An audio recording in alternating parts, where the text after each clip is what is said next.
Hey guys, and welcome back to the channel. It's TheSketchMonkey here. Today we're having a look at this, the 2024 BMW X2. This one is the X-Drive 28i. And I'm going to be completely honest in this video because I think BMW are having big problems when it comes to their design language. When I grew up, I used to love BMW. They used to have a confident face and the proportions were spot on. The E39, the E38 7 Series, the E46 3 Series. And these days, this is what BMW is doing. And I don't understand what is going on with the BMW designs. And the thing is, they are changing up the entire design team of BMW now, which is a good thing because they're taking in some very important people from companies that I think makes some of the most beautiful designs in today's car world. So we're going to see how that is going to turn out. But what we're going to do in this video is have a look at this design in detail from a front, side, and rear, and also the interior before we're going to take this for a drive. The good news here, though, is that it still drives pretty well. But again, it doesn't matter because to me, a car, when I look at a car, it's supposed to give me a feeling. It's supposed to have a personality to it. And that is what I remember of old BMWs of the day when I was a kid. It had its face in the front end that said that I'm going to take you wherever you need to go. It's you and me. We are companions in this trip that we're about to embark on. And when I look at this face right here, there is so many strange graphic features in this design in combination with the proportions of this coupe SUV-like design that we have here. So before we do that, before we jump in and talk about this design even further, let's pop the hood and let's see what's powering this 2024 BMW X2 iDrive 28. Under the hood, we do have a 2-liter inline-4 putting a 241 horsepower, which is not bad at all, 295 pound-feet of torque. It's connected to, thankfully, a 7-speed dual-clutch automatic. BMW tend not to use CVT gearboxes, which I'm very happy to see. All-wheel drive comes standards on pretty much every single X2, and you also have a 0 to 60 time in around 6 seconds.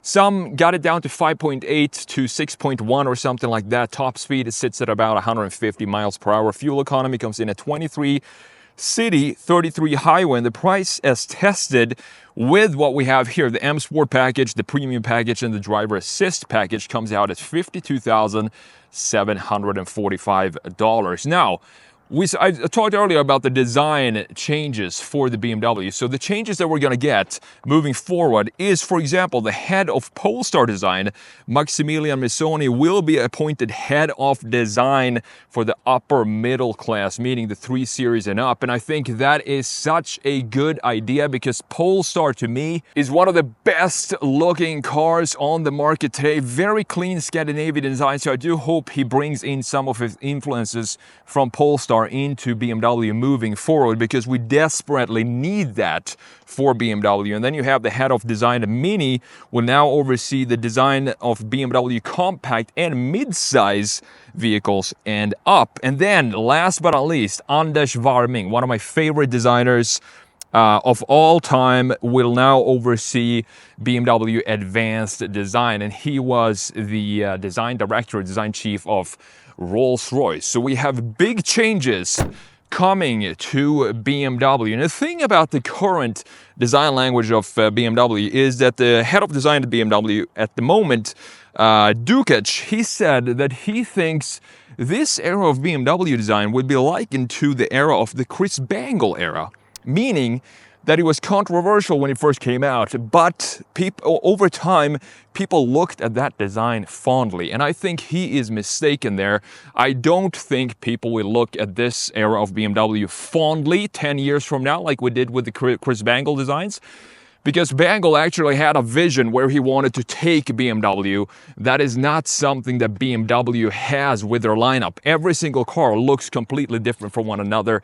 There's no red line in this design. So let's start with the front end design here and see what's going on. My biggest issue I have with BMW these days is that the automotive feel is completely gone. Everything is extremely static in the front, and the headlights in this case look too big in relation to everything else that goes on in the front end. The headlights look almost bigger than the wheels right there, and I don't think the proportions are correct for a BMW in the front end. They also reach very far back here into the side, but thankfully it is full LED. You can see just how static everything has become with BMWs these days. We used to have a much more fluid design with those beautiful angel lights in the front end of the E46 and the E39's facelifted versions, for example.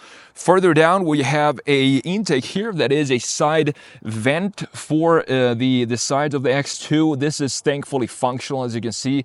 Not a fan of the gloss plastic here, and I'm also not a fan of this gloss plastic that just goes from the corner of the grille and then into the bumper. Why is this black? I'm not sure, but this is what you get with the M Sport package. We have silver kidneys here.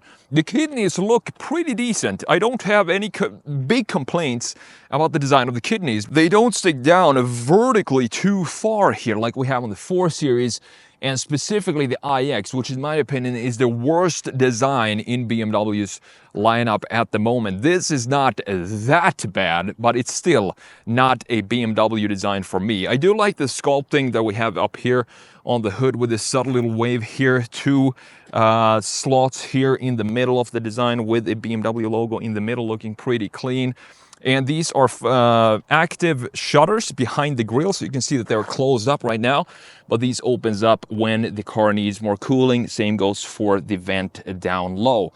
But I don't know about you. I want to hear your opinions about BMW's design these days. Does this look like a automotive design to you? Meaning, does it have this emotion to it that I feel BMW should have, and is part of, you know, a very important detail of BMW's design language? Here it feels like the headlight design has no connection to what's going on in the grille design, which has no connection to what's going on in this design feature right here. So everything feels like it comes from a completely different car. Now, coming around to the side view here, and I've said this before, coupe SUVs has never been my preference when it comes to proportions. I always thought that every single coupe SUV look off, and specifically look front heavy, because we have reduced the mass now in the back. You can see how it slopes down here in this coupe style, and meaning that the front end feels very heavy, because this feels like a front end from a regular SUV.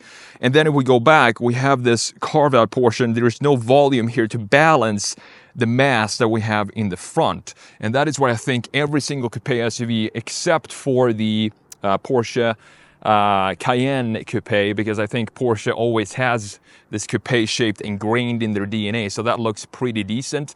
This being the M Sport package, meaning that we do have the M wheels, so double spoke M design for the wheels. 245mm wide tires, 19-inch wheels. I do like the wheel design here. They look pretty clean to me. M logo right there at the bottom. And we have the same size all around, 245s for each of the tire width. Now looking at the side mirror here, LED in the side mirror, and we also have the body color cap for it, looking very nice. 360 camera, comes with the driver assist package, blacked out features all around the greenhouse here, looking nice. And the premium package also gives you this big panoramic sunroof up top. This side view, in this case, even though this is a coupe SUV, the side view is going to be my favorite view for this car, because it hides the front and the rear and the graphics. We also have this carved out portion right here in the lower section of the car. Now coming around to the rear end here, and again, just the graphics just don't work for me at all. I don't understand why BMW cut this taillight and made it so harsh like this. I want to fill this in and have the taillight at least connect here with this area and not have this carved out portion here. I don't understand why BMW are, hammering in this static product design feel for every single car that they put out now. And further down low, these areas look pretty grotesque to me. This is not a beautiful design in the front or in the rear when it comes to the graphics. We have the xDrive 28i badge here in silver. Looks pretty clean, and we have a small little diffuser, sort of aggressive style with these fins. In the lower section, you have the backup camera up here integrated in this little spoiler, and you open this up by pushing the BMW logo right there, and this is power assisted. Being a coupe SUV, you're not going to get a lot of space back here as you would in the X1. And by the way, the X1, in my opinion, just looks 100 times better than this. I think BMW did a great job with the X1, but then when it came to the X2, they just decided to go back to this static feel that we're seeing, that was seen from BMW for the last 5 years or so. But back here, you do have some netting right here on the left side and some storage space on the right side. Underneath here you will find a spare tire, and that's pretty much it. You can fold down the rear seats if you want more space in here. As I said, power assisted, so let's close this back down. With that said, we talked about the exterior design of the X2. Let's jump in and have a look at what's going on with this new iDrive 9 system that we have for BMW. Door handle sits flush with the bodywork. You just stick your hand underneath here, open up like that. Pretty simple to do. Now, I do like the door panel here. The door panel looks beautiful. We have leather up top, stitching here, contrast stitching with the exterior color, some other material and texture on this area. Quality feel for the door handles. 2 memory seats here for the front, for the driver's seats. Harman Kardon sound system. Door grab handle here. It's very sturdy as well. And of course, you have all the functions for the windows and the mirror adjustment here with some storage at the lower section and a cup holder. So let's jump in here and check out what's going on with this iDrive 9 system that we have in this specific 2024 X2. First of all, let's fire this up. You do that by pushing this start button right there. You can see that both displays come to life. You have a 10.2-inch gauge cluster, 10.7-inch infotainment screen, and they actually added a little bit of curvature and styling to this now. So maybe they're starting to go in the right direction, because previously this was just very sharp corners and cut straight down, looking like like 2 iPads melted together on the dash. Now at least we have this curvature here. Up top, we have some very cool material up here with some vents, head-up display up top as well. Let's press the 1 and get into the right position here. So the gauge cluster, completely configurable like you want in a car like this, where you have all of the everything being pixelated. You can change the layout here. We have a few different versions of the layout. As you can see, you can change the content in the middle to have whatever you want. Driver assistance, you can have the fuel economy, and also the map if you want to have that right there. And you have the changes for the head-up display as well on the far right side. You change this with this little toggle in the middle of the right spoke on the steering wheel. In addition to that, you can also switch it up even more. You have 3 different drive modes. You have the drive mode selection here. You click My Modes. It pops up the drive modes right here. Personal, sport, or efficient. If you put it into sport, you can see that everything turns to more red, and it also switches gears a little bit quicker, and it holds the gear a little longer with the dual clutch 7-speed automatic. And I think the sport layout with this type of graphics, I think that is my preferred graphic layout for the drive modes. You also have efficient here, which is good if you're cruising on the highway. It gets a little bit blue. You also have the ambient lighting here changing from depending on whatever drive mode you're in, from red to sort of blue shade with these small little strips here, LED strips. And further down, we do have the wireless charging, and this has this sort of roller coaster safety bar attached to it. So you just slide your phone in here, put it in there, and just have it secured with this bar. I think this is a pretty cool idea, because usually phones tends to slide around a little bit. This is one single big vent here that we have in the middle, and this is the main reason why I prefer, I mean, just go back to the iDrive 7 system. The iDrive 7 was just the sweet spot when it comes to technology and analog functions. Now we have everything integrated in the screen. So if you want to have the heated steering wheel on, it's not just a simple button down here. Now you need to go in here and turn it on manually like this. Same goes for the heated steering wheel. It just makes for a much more complex user experience, and it is not a good design. It is not a design that's moved forward in functionality.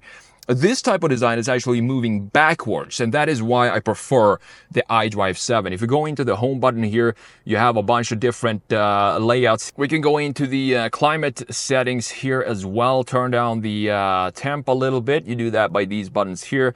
Dual climate zones in here. You can also change the direction of the fan, where the fan is going to blow, and everything here is pixelated. So this makes it a lot harder to adjust when you're on the road, because you can't feel your way to what it is you're changing. You need to look and specifically look where it is you're touching the screen, which is also a safety concern. So it's not just a bad design from a functionality standpoint, but when it comes to safety, this is less safe than the iDrive 7 system. You have the home screen here.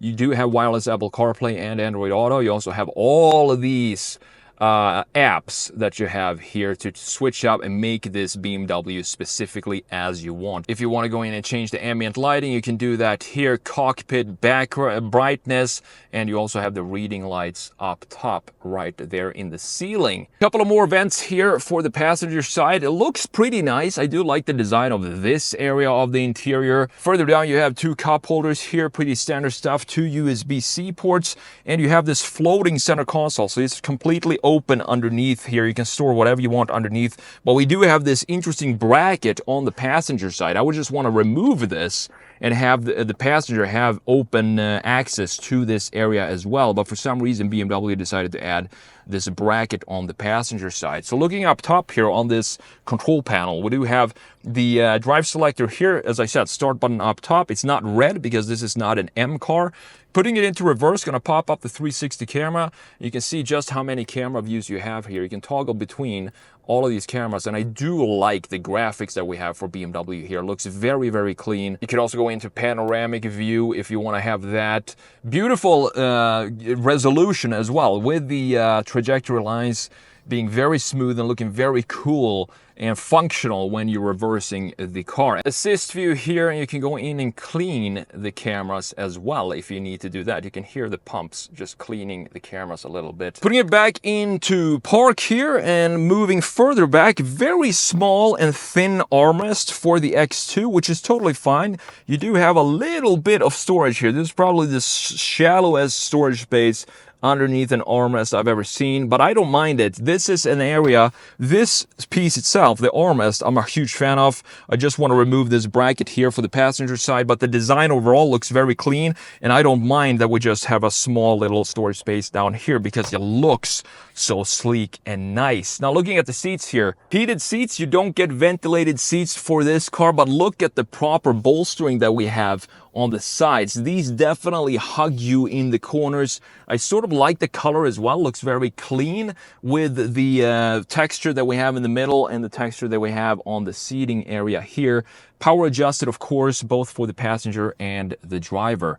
Coming around to the steering wheel here, this is a typical BMW steering wheel for the last, I would say, 5 years or maybe 3 years or so. We have a beautiful BMW logo sitting within this gorgeous chamfer here in the middle. Controls for the cruise control setting on the left side, and the controls for customizing the gauge cluster on the right side here, in addition to volume control and voice command as well. You have a small little M emblem down here at the bottom, looking clean, and I do like this industrial feel that we have for the third spoke. These are details that I don't mind being a little static, because this is just a small part of the steering wheel. It's not the entire design of the car like we have on the exterior.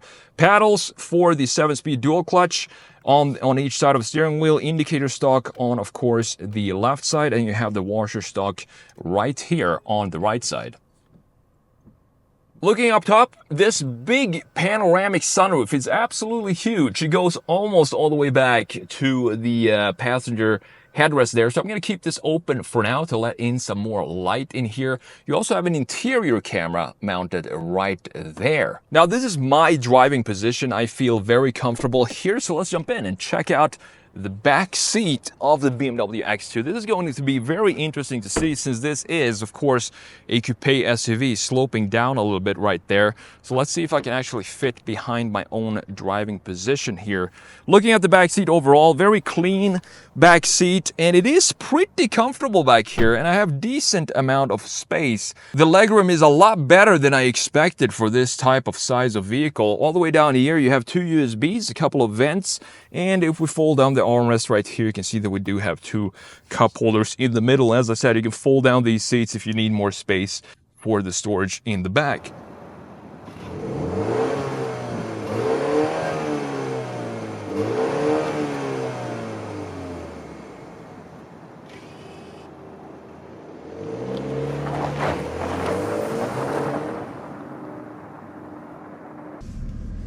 Alrighty, let's take the 2024 BMW X2 X-Drive 21i with the M Sport package for a drive, and hopefully this car drives a little better than it looks, and I can tell you already that it does. It drives really well. I love the 3 drive modes that we have, because there is a huge difference between them. I'm in Sport right now, and these 241 horsepower, they feel very lively, very German, meaning that they feel like we have more horsepower than officially stated, which is not a bad thing at all. And of course, every X2 comes as standard with all-wheel drive. Let's put it into manual here, and let's shift this dual clutch automatic manually. We're going uphill now. It's a very snappy gearbox, so let's floor it here.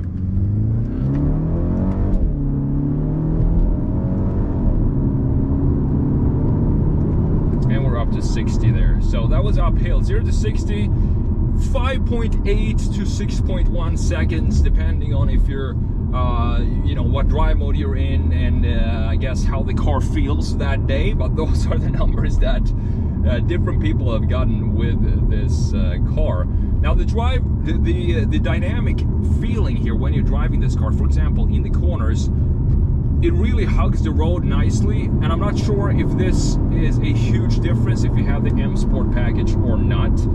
But 241 horsepower and 295 pound-feet of torque from this inline-4. There's no hybrid setup or anything like that. It feels really good. I don't feel like I necessarily need more power than this in this type of package. It is a small car, of course, so that's definitely going to help. Or, I mean, not have the 241 horsepower work too much to move too much mass.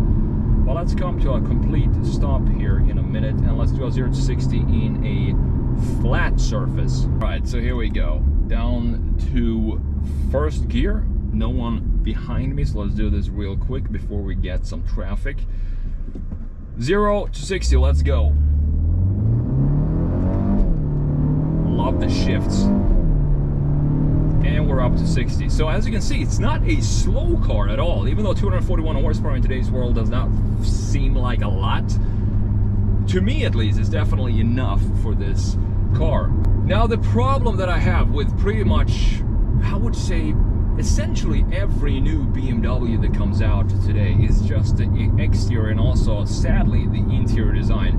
I think it's just sad to see where BMW has gone from this golden era, that I like to call it, of the BMW designs, where you had the E39, the E46, the E38 7 Series, where you could see that this is clearly a BMW. You know, every single BMW had a red line across the design. The face had the confidence. You have the top section with the headlights and the angel lights, and then you had the kidneys in line with the headlights, a bumper, and then you had the lower intake, which was of course differently designed. If you had an M car, more aggressive lower bumper. That, to me, and the proportions of the side views of those cars, were just absolutely stunning. However, these days, BMW is just completely off track when it comes to the red line of their designs. It just doesn't feel like, you know, if you look at one car, it looks completely different from the other car, and there is no continuity in the designs of their cars.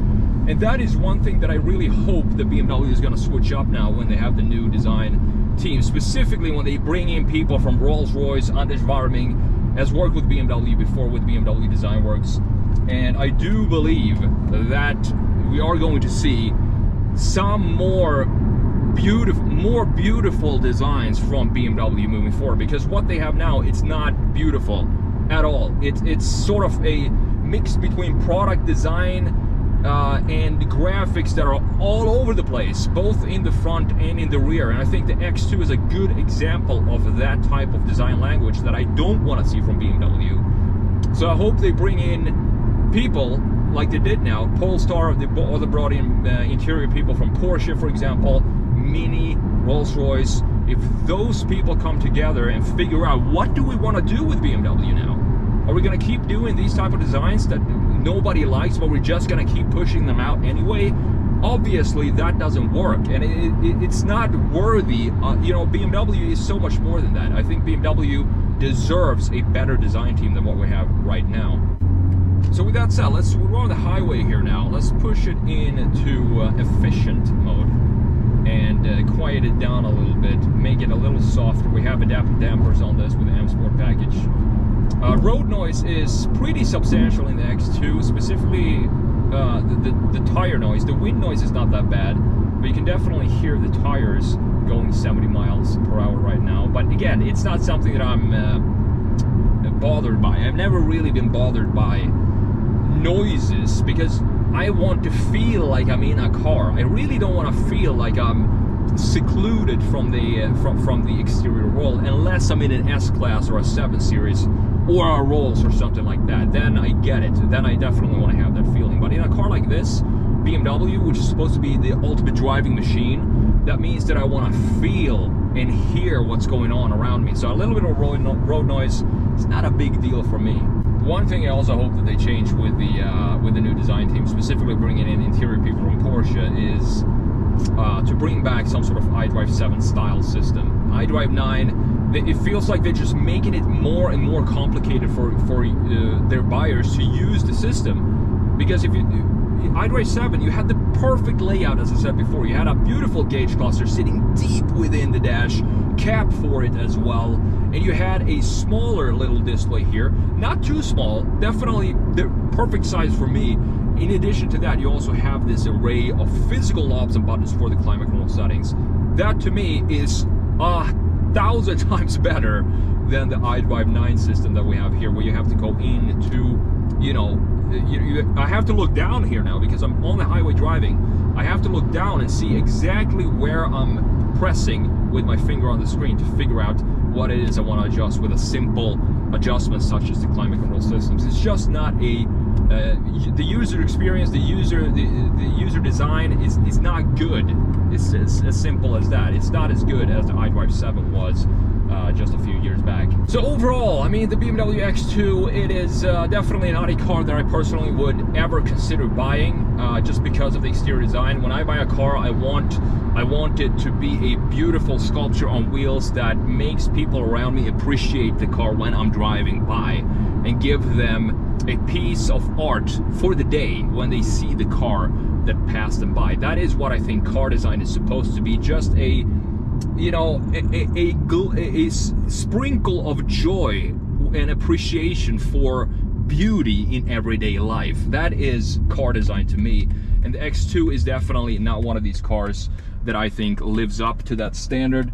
But I guess if you want a small coupe SUV that drives really well, and you're not really bothered by this interior layout that we have here, the iDrive 9, or the exterior design. Maybe you think the exterior design looks absolutely fantastic. It's the most beautiful car you've ever seen. That is totally, you know, it's a matter of taste, of course. But for me personally, if I was in this market and I had to buy a BMW, I would 100% go for the X1, which I think, as I said earlier as well, is just a much more refined design. It has a much more confident BMW look to it. So that is the one I would go for in this segment. I also get more storage space in the back, of course, without this coupe roofline. That's my review of the X2. Thank you so much for watching, and I'll see you in the next video.